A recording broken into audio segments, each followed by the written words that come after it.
आज हम विद्युत क्षेत्र में संचित ऊर्जा के बारे में अध्ययन करेंगे। किसी चालक को आवेशित करते हैं तो आवेश उसके सतह पर उपस्थित होते हैं, जिससे उसके चारों ओर विद्युत क्षेत्र उत्पन्न होता है। अब चालक को अगर अतिरिक्त आवेश देते हैं अर्थात उस पर आवेश की मात्रा बढ़ाते हैं तो इस विद्युत क्षेत्र के विरुद्ध कार्य करना पड़ता है, क्योंकि आवेशित करने पर सतह के बाहर विद्युत बल कार्य करता है।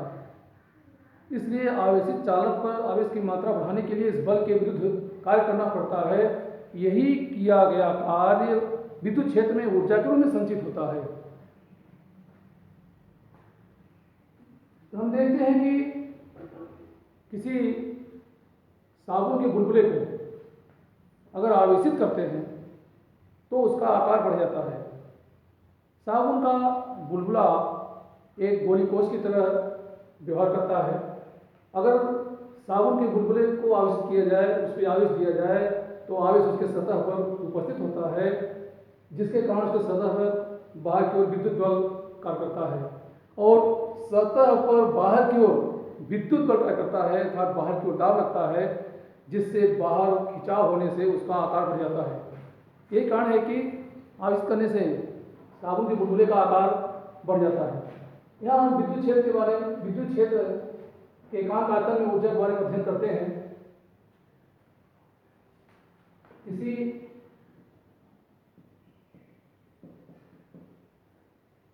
आवेशित चालक के सतह, किसी आवेशित चालक के सतह पर बाहर की ओर विद्युत बल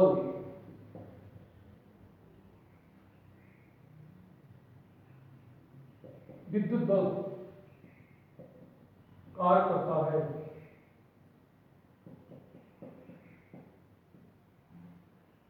अतः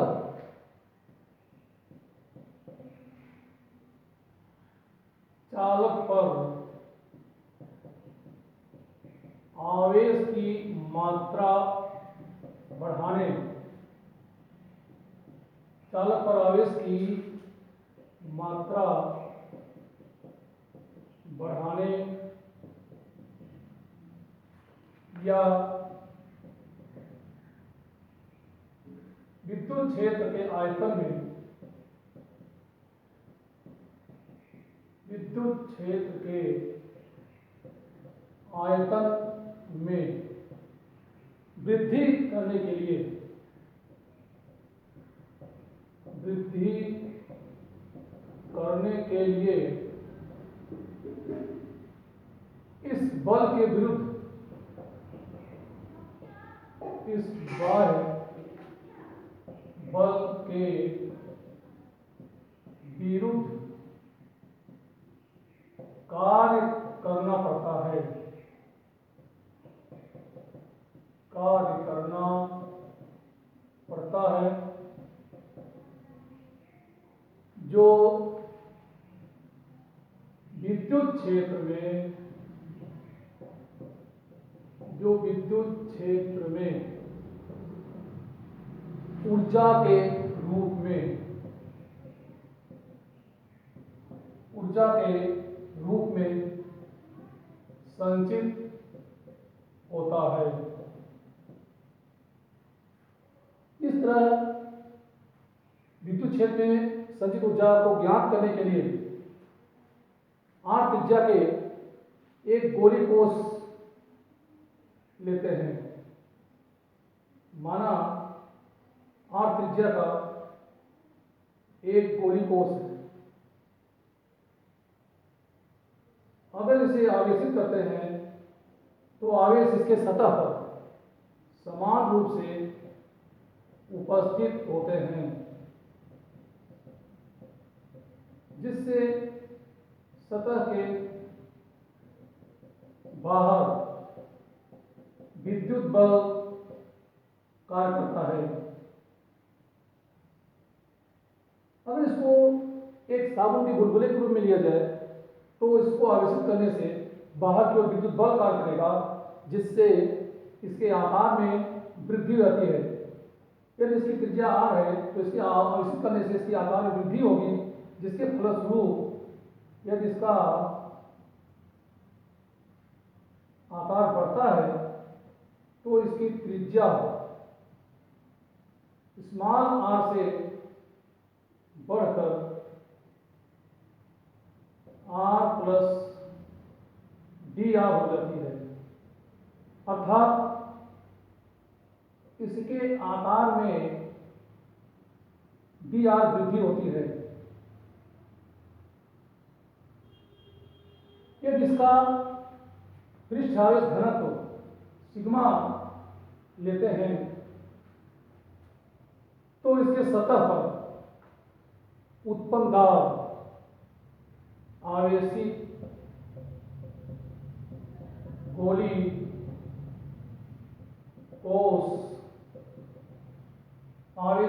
कोष के सतह पर उत्पन्न दाब अर्थात एकांक क्षेत्रफल में, अर्थात सतह के एकांक क्षेत्रफल अर्थात एकांक क्षेत्रफल पर कार्यरत बल, क्योंकि हमें जानते हैं कि आवेशित पृष्ठ के एकांक क्षेत्रफल पर लगने वाले बल को ही दाब कहते हैं। अतः गोली कोष के सतह पर उत्पन्न दाब अर्थात एकांक क्षेत्रफल पर कार्यरत बल P equal sigma square by 2 ε0, क्योंकि इसके पहले अध्ययन कर चुके हैं कि किसी आवेशित चालक के सतह पर उत्पन्न दाब P equal to sigma square by 2 ε0 होता है, जहां सिग्मा आवेशित पृष्ठ पर पृष्ठावेश घनत्व है। यह दाब का मान एकांक क्षेत्रफल पर कार्यरत बल है। अतः इस आवेशित गोली के संपूर्ण क्षेत्रफल पर कार्यरत बल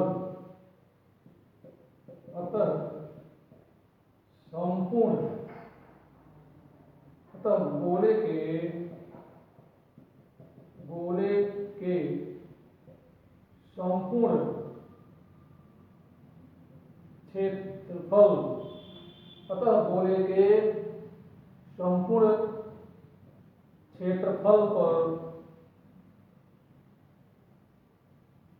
संपूर्ण क्षेत्रफल पर लगने वाला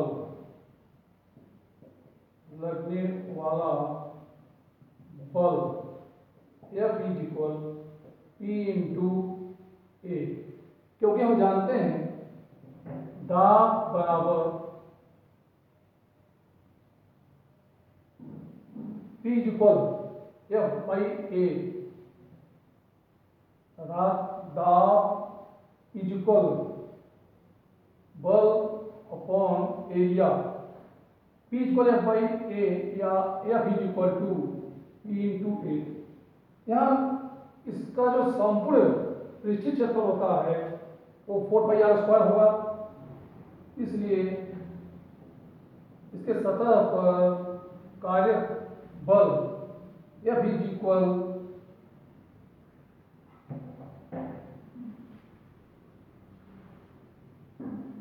सतह पर कार्य बल F is equal sigma square by 2 ε0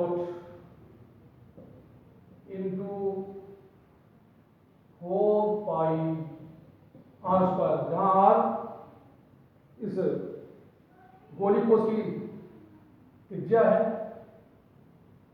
यह बल 4πr² क्षेत्रफल पर कार्य करता है।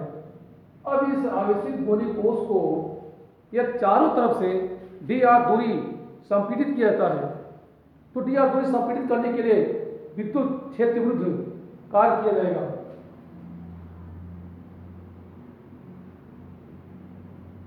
इस गोले को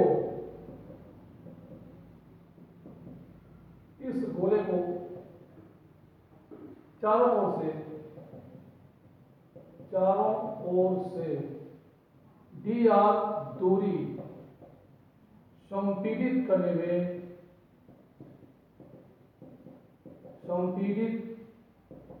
में विद्युत बल के विरुद्ध किया गया कार्य, विद्युत बल के विरुद्ध किया गया कार्य, गोले को संपीड़ित करने में विद्युत बल के विरुद्ध किया गया कार्य, इसको dr दूरी तक संपीड़ित किया जाता है, अतः किया गया कार्य dw is equal F into dr, क्योंकि हम जानते हैं कि कार्य बराबर बल गुणे विस्थापन होता है, अतः यहाँ पे बल का मान रखते हैं, तो dw is equal sigma square by 2 epsilon not 4 pi r square dr होता है। यहाँ 4 पाई r स्क्वायर dr इसके संपीड़ित करने पर इसके आयतन में हुई कमी के तुल्य होता है, या dw is equal sigma square by 2 epsilon naught dv, जहां dv इज इक्वल, यहाँ dv 4 पाई r स्क्वायर dr के स्थान लेते हैं, जो इसको संपीड़ित करने से इसके आयतन में हुई कमी के तुल्य है, अर्थात dv is equal 4 pi r square dr, अर्थात गोले के संपीड़ित करने से गोले को संपीड़ित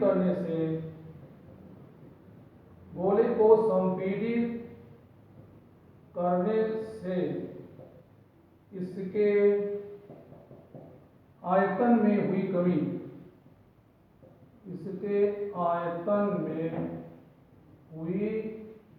कमी, या इसके विद्युत क्षेत्र में हुई वृद्धि के तुल्य होता है। यह किया गया कार्य इसमें dv आयतन में संचित ऊर्जा के रूप में संचित होता है, अतः इसके संपूर्ण आयतन में यह किया गया कार्य dw आयतन में संचित ऊर्जा के तुल्य है, अतः इसके संपूर्ण विद्युत क्षेत्र में संचित ऊर्जा का मान, इसलिए संपूर्ण विद्युत क्षेत्र में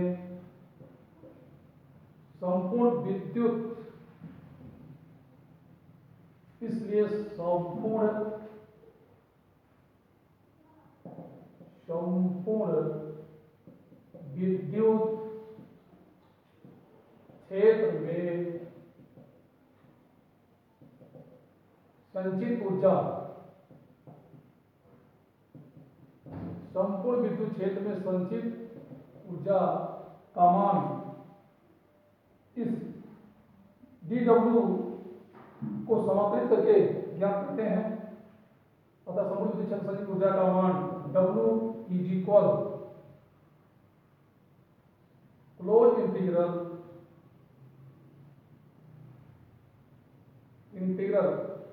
sigma square by 2 epsilon naught dv होता है। यहाँ हम जानते हैं कि विद्युत क्षेत्र तीव्रता E equal to sigma by epsilon naught होता है, या इसे इस प्रकार भी लिख सकते हैं sigma equal to epsilon naught E, अतः W equal to integral epsilon naught square E square by 2 epsilon naught dv, या W is equal integral half epsilon naught E square dv। यही किया गया कार्य संपूर्ण विद्युत क्षेत्र में संचित ऊर्जा के तुल्य है। इसलिए विद्युत क्षेत्र में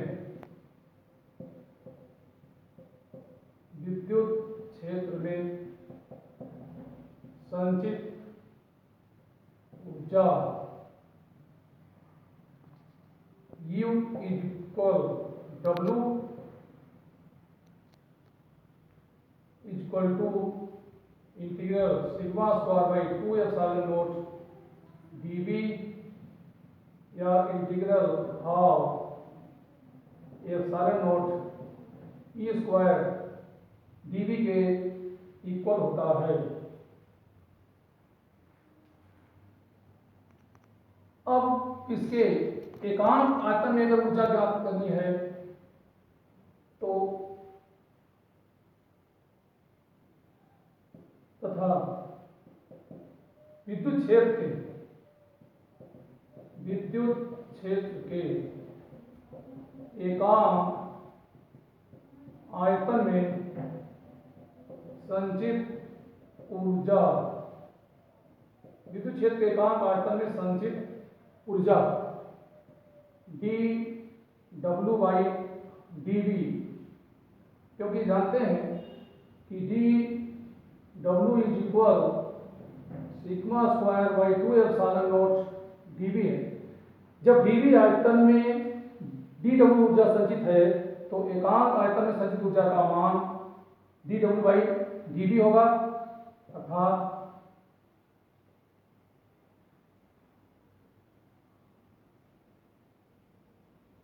सिग्मा स्क्वायर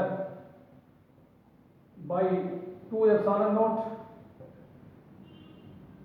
या 1/2 एप्सिलॉन नॉट ई स्क्वायर। और हमें जानते हैं कि विद्युत क्षेत्र के एकांक आयतन में संचित ऊर्जा को ही ऊर्जा घनत्व भी कहते हैं। अतः ऊर्जा घनत्व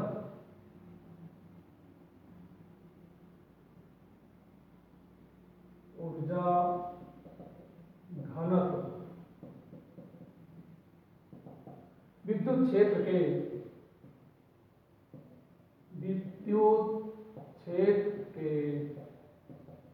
एकांक आयतन में संचित ऊर्जा को विद्युत क्षेत्र के एकांक आयतन में संचित ऊर्जा को ही ऊर्जा घनत्व कहते हैं। ऊर्जा घनत्व कहते हैं। अतः एकांक आयतन में ऊर्जा या ऊर्जा घनत्व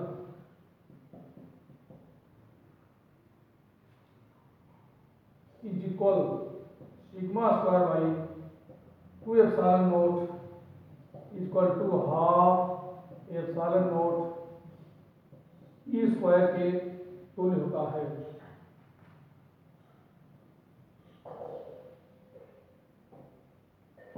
यहां से ऊर्जा घनत्व को अन्य प्रकार से व्यक्त कर सकते हैं, या ऊर्जा घनत्व ये बराबर होगा कुल ऊर्जा बटे आयतन। कुल संचित ऊर्जा में आयतन से अगर विभाजित किया जाए तो एकांक आयतन ऊर्जा प्राप्त होती है, जो ऊर्जा घनत्व कराती है। तो ऊर्जा घनत्व हो जाएगा कुल ऊर्जा उपांग आयतन। यहाँ ऊर्जा घनत्व का मात्रा ज्ञात करते हैं।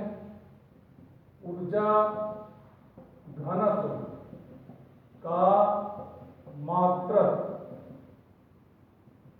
ऊर्जा की इकाई जूल, आयतन की इकाई क्यू मीटर या इसे घन मीटर कहेंगे, जूल प्रति घन मीटर या मीटर क्यूब।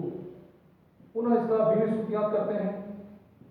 ऊर्जा घनत्व का बीमी सूत्र, ऊर्जा का बीमी सूत्र ml2T⁻² होता है, जो कि मीटर क्यूब आयतन की इकाई है। इसका बीमी सूत्र L⁻3। इस तरह ऊर्जा घनत्व का बीमी सूत्र mL⁻⁻1T⁻² होता है। इस तरह ज्ञात होता है कि जब किसी चालक को आवेशित किया जाता है तो उसके सतह पर बाहर की ओर विद्युत बल कार्य करता है, बाहर दाब उत्पन्न होता है। अब अगर इसके आयतन में कमी किया जाता है, इसको संतुलित किया जाता है अथवा इसके आवेश में वृद्धि किया जाता है, तो वृद्धि करने के लिए इस दाब के विरुद्ध कार्य करना पड़ता है, जो ऊर्जा के रूप में संचित होता है। और इसके एकांक आयतन में संचित ऊर्जा को ही ऊर्जा घनत्व कहते हैं।